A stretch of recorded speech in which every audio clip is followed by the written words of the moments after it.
Pirms sākt testēt Xiaomi 14 Ultra, man bija patiesa interese uzzināt, kas liek ražotājiem dzīties pēc kameru veiktspējām, primāri izklaides un saziņas gadžetos. Dažas nedēļas padzīvojot ar šo tālruni, pa lielam man atbilde personīgi bija skaidra.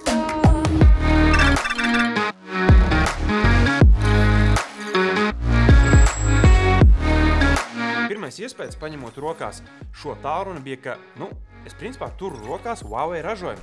Vizuāli ārkārtīgi līdzīgs jau iepriekš redzētajam Mate 50 tālrunim. Īpaši piedomās ir arī pie dažādām detaļām korpusā, kas liek šim rokās justies ārkārtīgi glauni.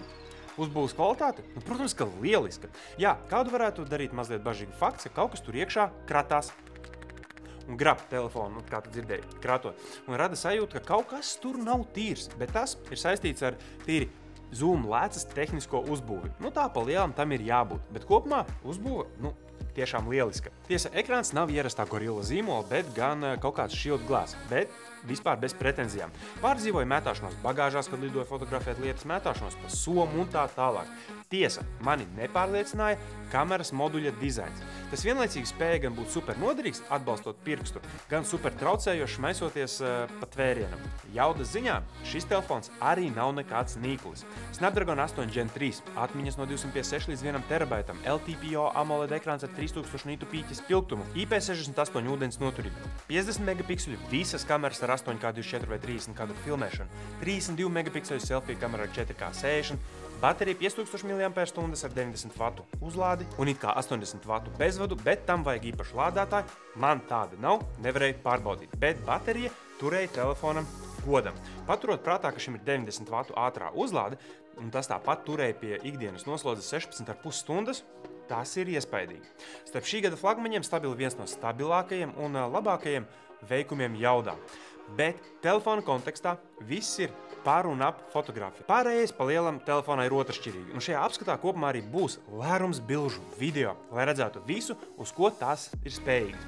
Ierastos kadros viss ir pārliecinoši. Kopumā arī ir jāsaka, ka lai arī foto-video lietotne pati par sevi, man personīgi nešķiet intuitīvākā, tas beigās neko nenozīmē, kad veries materiālā, kuru tu esi uzņēmis, kas nāk ārā no šī telefona. Video sadaļā visvairāk man lika pārsteigumā ieplasties acīm 1920 kadru slow-mo režīms Full HD, un tas ir absolūti bez konkurences labākais veikums, kopš vispār telefonos parādījās šie palēninātie video. Selfie kamera 4K 60 Xiaomi 14 Ultra Dynamic Range ir, tāds. Teikšu, ka mēģina būt visur un mēģina darīt visu. Kaut kā bija sajūta vismaz Tenerifes video, ka Xiaomi 14 vai programmatūra Xiaomi 14 tika nedaudz labāk, nav vispār debesis, tikai tad, ja tu uzliec uz debesīm, parādās kaut kādas, un tad esat klās un baigi ēnā. Bet stabilizācija top, caurmērā arī viss krāsu diapazons, kā bliež ārā, dēls teātrim būtu jābūt šādam. Jā, krāsas arī visas. Es biju kaut kādā mērā no Ultras gaidījis vienkārši nepārspējumu selfie kvalitāti, bet iespējams, ka tā kvalitāte īstenībā slēpjās ne tik daudz selfie kamerā, bet galvenajā kamerā. Kaut gan selfie kamerā arī ļoti labi. Viss ir tik krisp un tā stabilizācija deva. Nevar beigt priecāties. Un ja mēs filmējam ar galveno, Dēls teātris, debesis, es parādos, saule, bet,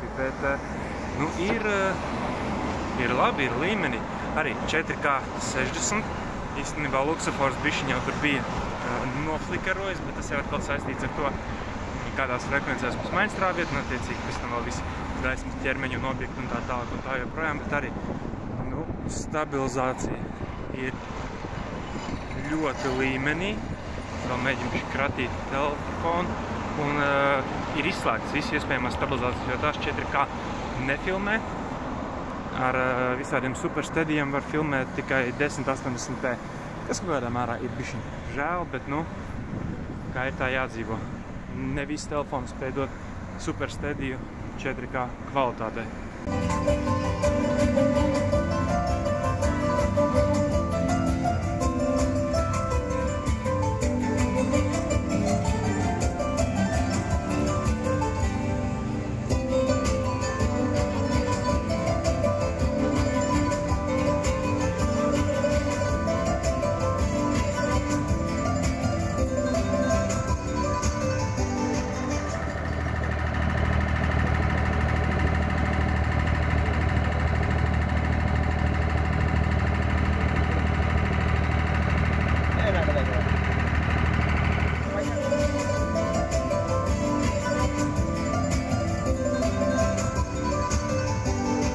Foto sadaļā mani kopumā pārliecināja tās spējas. Protams, ir laika profili autentika un vibranti īsti, bez viena vai otra fočēt arī nevarēs.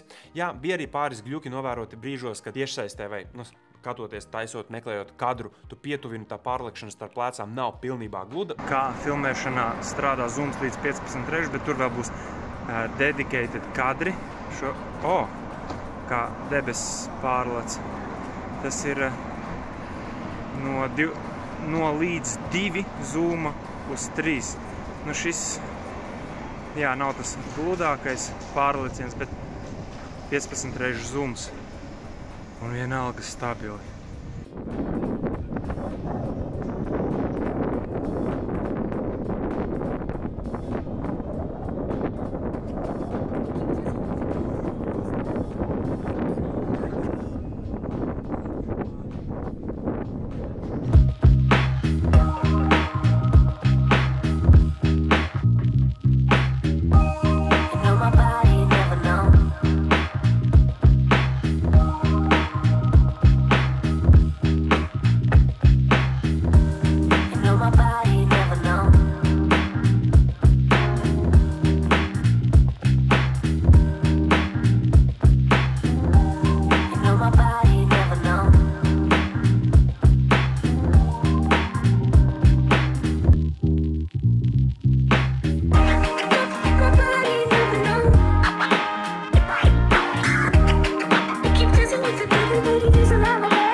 Ir arī 120 reižu palielinājums. Jā, bezjēdzīgs un paliela noder tikai tad, lai pīpotu, bet ir. Te vēl būtu procesēšanai jāpastrādā, lai šādas bildes no jebkura ražotāja bez statīvu palīdzības pēc kaut kā izskatītos, bet minēšu, ka nākamajos jau varētu šis te tikt uzlabots vai varbūt pat zooms salabots līdz 100 reižu. Bet tās bildes. Kamēr lietoja telefonu, secināja, ka kā telefons, visām no tām izrietošajām sakām, tas ir ļoti pārliecinošs. Kameras, lai arī sākumā šķita, ka Xiaomi 14 tās varbūt būtu pat dažās situācijās labākas, beigās tomēr konsekvence uzvarēja, un šis ir šobrīd es teiktu, ka labākais kameru telefons, kāds ir nopērkams. Plus vēl tā elegantais izskats, lieliskā veiktspēja, tas viss tikai papildina šo te kopējā produkta pievilcību. Operatori caurmērā piedāvās 512 GB versiju ar 16 GB RAM un tikai šajā te melnajā krāsā, kas ir ļoti tāds prātīgs piedāvājums, paturot prātā, ka 4K un 8K video, kā arī augstās izšķirtspējas bildes atmiņu aizpildīs ļoti ātri.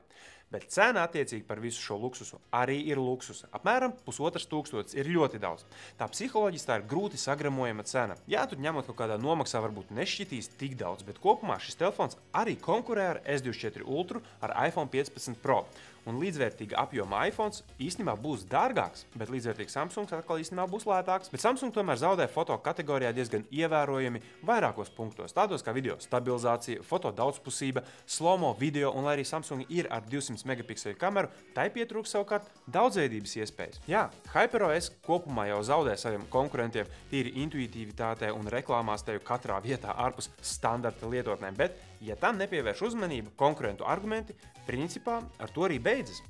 Vai šis ir visu telefonu karalis? Noteikti nē. Bet tās stiprās puses ir ļoti daudz. Tam par labu runā vairākas lietas un telefona daudzpusība, jo principā tas ir fotoaparāts, spēļu konsole, elegants sabiedrotais ikdienas dzīvē. Protams, ka iPhone lietotājiem ir un būs savi argumenti, tāpat arī Samsung lietotājiem.